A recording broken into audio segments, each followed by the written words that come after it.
Hey! I am Fearless Coder. Let's start. Data type. Data type gives information about type definition. Integers, int. Floating point numbers, float. Strings, str. Booleans, bool. Integer. Represented by int, these are whole numbers, positive or negative, without a decimal point. For example, dash 12 minus 13. 423. Floating point number. Represented by float, these are numbers with a decimal point. For example, 0.12, 0.32. String.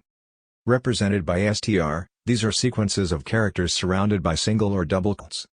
For example, Fearless Coder 011. Boolean. Represented by bool, these are values that are either true or false. For example, 1 = 1 is true. 2 less than 1 is false. Typecasting is the process of converting one data type into another. Example. Hash convert from string to int. A = 1. B = int a. Print b. Output, 1. How to check data type. In Python, you can use the type function to check the data type of a value. Example. X = 5. Print type x. Output, int. For more videos,